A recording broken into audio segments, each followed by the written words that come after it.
Hello বন্ধুরা, আর একটা blog নিয়ে রবিবারের শুভ সকালে আমি উপস্থিত হলাম। আর সকল বন্ধুদের জানাই শুভ সকাল। তা আর একটা ব্লগে দেখতেই পাচ্ছেন চেরি সকাল সকাল ছাদে খেলা শুরু হয়ে গেছে। তা ওকে ছাদে তুলে দেওয়া হয়, কারণ যা ঠান্ডা পড়েছে ওকে সকালবেলাই ছাদে তুলে দেওয়া হয় যাতে রোদ্দুরে একটু থাকতে পারে। আর দাদা রবিবার আজকে ছুটি, দাদা যদি থাকে তো ব্যাস দাদার সাথে তো দৌড়োদৌড়ি খেলা ওর শুরু হয়ে গেল। আর না হলে ওকে একা ছাদেই রাখা হয়, সারাক্ষণ থাকে, দুপুরবেলা নামিয়ে নিয়ে যাওয়া হয়। এই দেখছেন চারপাশটা কত সুন্দর, কিন্তু আজকে বড্ড কুয়াশা এসেছে। এতটাই কুয়াশা যে ভালো করে রোদ্দুরও ওঠেনি। এখন 11টা 11:30 বাজতে চললো, তবুও ভালো করে রোদ্দুরের দেখা নেই।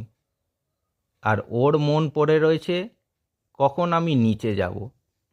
চেরি সবসময় ছাদে থাকলেও কখন ও নিচে যাবে সেই চিন্তা করে, কারণ নিচে মা রান্না করে কুন্নকোটে, সেখানে একটু খাবার দাবার পড়ে থাকে।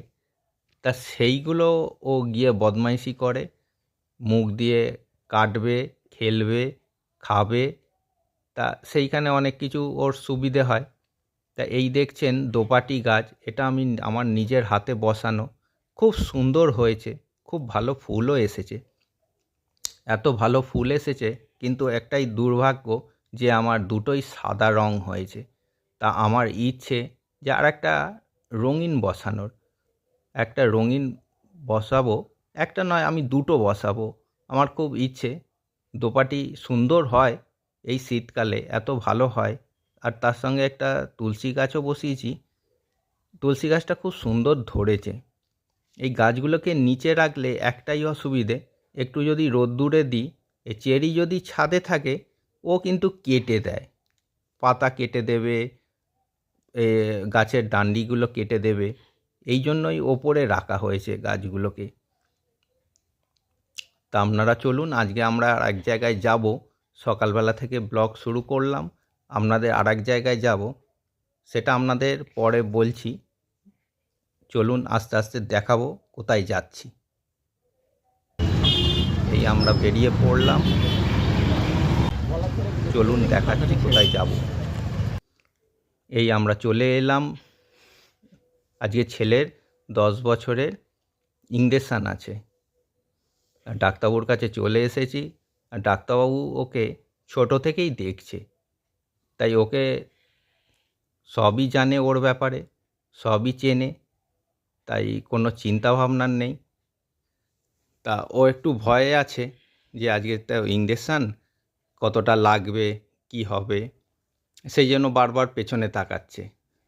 ডাক্তারবাবু বলল কোনো চিন্তা ভাবনার ব্যাপার নেই, তবে একটু পরেই জ্বর আসতে পারে, প্যারাসিটামল যেন থাকে বাড়িতে।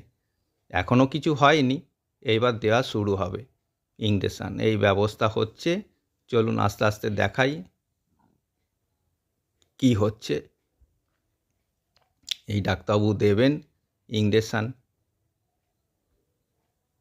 তবে সেরম বুঝতে পারেনি, তবে একটু ভয় লেগেছে। কিন্তু কথা বলতে বলতে ডাক্তারবাবু দিয়ে দিয়েছেন। খুবই ভালো, ডাক্তারবাবুর সম্বন্ধে তো কিছু বলারই নেই। তা ওখান থেকে ইঞ্জেকশান দিয়ে আমরা বেরিয়ে পড়লাম একটু বাইকের তেল নেব। তা পেট্রোল পাম্পের উদ্দেশ্যে আমরা বেরিয়ে পড়লাম। আমরা এলাম বালি দাওনাগাছিতলা, বাদামতলা এলাম আমি একটু তেল নিতে, পেট্রোল। তা এসেও গেলাম। তা চলুন, এরকম ছোট ছোট ব্লগ দেখতে যদি আপনারা চান তাহলে আমাকে কমেন্টে জানান। আর দয়া করে সাবস্ক্রাইব করুন, লাইক করুন, কমেন্ট করুন।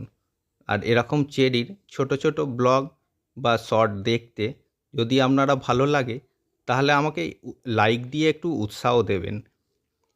তা আজকের মতো এখানেই রাখলাম। আপনারা ভালো থাকবেন, আর একটা ব্লগে আপনাদের সাথে দেখা হচ্ছে।